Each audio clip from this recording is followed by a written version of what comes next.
Mereka yang berusaha ngadu domba kiai dengan habaib udah gagal, betul? Mereka yang berusaha ngadu domba majelis-majelis pesantren-pesantren udah gagal. Alhamdulillah. Biarkan para pembenci terbakar dengan kebenciannya. Yang mengkotak-kotakan rakyat berdasarkan ras dan suku itu kerjaan Belanda. Kalau ada yang mau ngacak-ngacak umat, ngadu domba habaib kiai, ngadu domba umat dengan isu rasisme, dengan isu suku, itu menggunakan strategi Belanda. Takbir, takbir, takbir. Sallu ala nabi. Yang kedua, saudara, yang saya pengen sampaikan pada malam hari ini, tadi saya bilang sama Habib Mahdi, ini malam luar biasa. Tadi jam 8-an saja kata Habib Mahdi berdasarkan barcode itu yang masuk sudah hampir 60.000 orang ke tempat ini, saudara. Itu baru jam 8 malam, terus masuk jamaah, terus masuk, saudara. Artinya apa? Majelis Syababul Khair malam ini, saudara, menjadi tanda bahwasanya mereka yang berusaha ngadu domba umat udah gagal, saudara. Betul? Betul. Mereka yang berusaha ngadu domba kiai dengan habaib udah gagal, betul? Mereka yang berusaha ngadu domba majelis-majelis pesantren-pesantren udah gagal. Alhamdulillah. Biarkan para pembenci terbakar dengan kebenciannya. Kita pecinta akan terus hidup dengan cinta yang ada dalam hati kita, saudara. Allahu Akbar. Allahu Akbar. Makanya luar biasa belakangan ini ada orang yang sadar tanpa disadari atau tidak, kerjaannya ngadu domba habaib, ngadu domba kiai, ngadu domba ulama, ngacak-acak negeri kita. Bahkan atas nama rasisme, saudara, kebencian atas nama rasisme. Padahal kita ini semenjak merdeka, kita ini udah menjadi satu kita menyatakan Bhinneka Tunggal. Artinya apa, saudara? Apapun sukunya, apapun bahasanya, bahkan beda-beda agama, selama dia satu tetap Indonesia. Kok diajak balik lagi ke zaman Belanda yang mengkotak-kotakan rakyat berdasarkan ras dan suku, itu kerjaan Belanda. Kalau ada yang mau ngacak-ngacak umat, ngadu domba habaib kiai, ngadu domba umat dengan isu rasisme, dengan isu suku, itu menggunakan strategi Belanda. Betul atau tidak? Betul atau tidak? Hati-hati, saudara. Habaib kiai diadu domba, disuruh tutup mata, ribut urusan suku, urusan rasisme, urusan nasab. Judi online makin merajalela, saudara. Saya mau tanya nih, yang main judol sekarang, ayah loba, ayah loba. Terus habaib kiainya disuruh ribut situ, tutup mata. Narkobanya makin gila-gilaan. Habaib kiai disuruh ribut, saudara. Apa yang terjadi? Korupsi makin gila-gilaan. Kemarin belum lama korupsi 271 triliun, di penjaranya 6 tahun. Iya.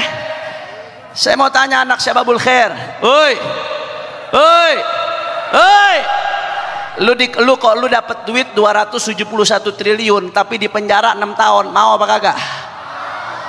Ini tampang-tampang calon napi semua nih. Tapi alhamdulillah saya senang, barusan dibanding vonisnya naik jadi 20 tahun, saudara.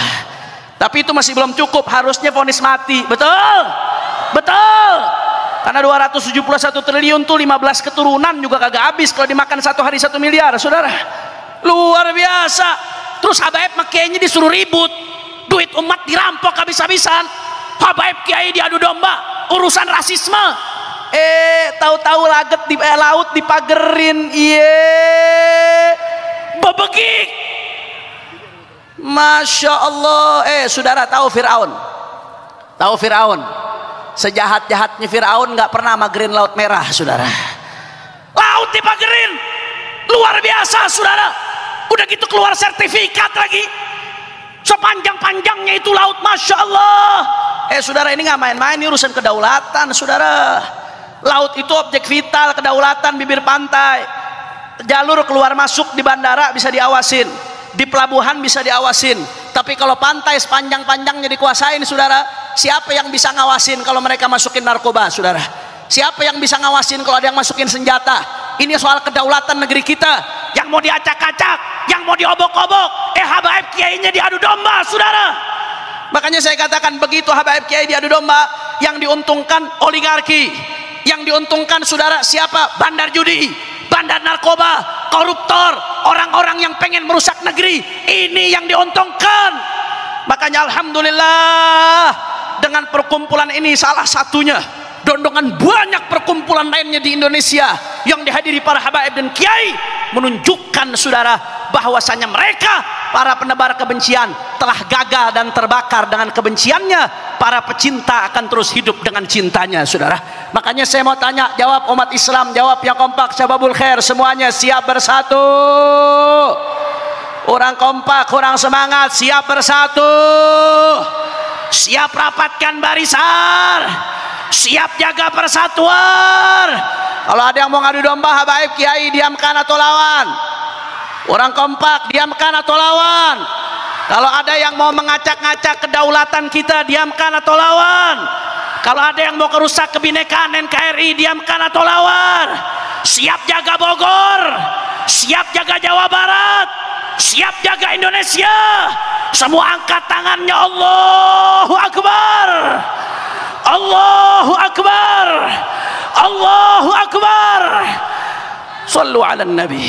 Oleh karena itu saudara, kami dari Front Persaudaraan Islam di bawah komando Imam Besar Al-Habib Muhammad Rizik bin Husain bin Syihab, kami cinta kepada NKRI. Justru bentuk kecintaan kami kepada NKRI bukan hanya dengan mengatakan NKRI harga mati, bukan hanya mengatakan cinta negeri, tapi kami akan terus melawan penyakit-penyakit yang akan merusak negeri ini saudara. Penyakit maksiatan, penyakit kemunkaran, penyakit oligarki, penyakit kapitalisme, penyakit liberalisme yang bertentangan dengan nilai Pancasila, dengan nilai-nilai ketuhanan yang Maha Esa. Kita akan lawan saudara, kita akan terus jaga negeri apapun yang terjadi. Nggak ada urusan mau dicaci, mau dimaki, mau difitnah, mau dipenjara, mau dibunuh sekalipun, kaki jadi kepala, kepala jadi kaki, mati bersimbah darah, jangan pernah mundur untuk jaga Islam dan Indonesia saudara. Allahu Akbar, Allahu Akbar, Allahu Akbar. Sallu ala Nabi. Terakhir sebagai penutup saudara, saya mau menyampaikan salam. Mewakili saya punya kakak Al-Habib Muhammad bin Husain Al-Attas menyampaikan salam dari Sayyidil Walid Imam Besar Dr. Al-Habib Muhammad Rizik bin Husain bin Syihab. Beliau tadinya sudah niat mau hadir saudara, cuman memang 2 minggu belakangan ini, bahkan 2 minggu belakangan ini kondisi kesehatan beliau luar biasa, tidak memungkinkan. 2 minggu belakangan ini beliau nggak ceramah kemanapun. Doakan biar beliau panjang umur, sehat walafiat, disembuhkan penyakitnya. Dan beliau tadi menyampaikan, sampaikan salam saya kepada semua jamaah Syababul Khair. Takbir, takbir. Insya Allah Syababul Khair sama FPI nggak bisa dipisahkan. Takbir. Insya Allah Syababul Khair sama Markas Syariah nggak bisa dipisahkan. Takbir. Insya Allah Syababul Khair sama Indonesia nggak akan pernah bisa dipisahkan saudara. Walafu minkum. Wassalamualaikum.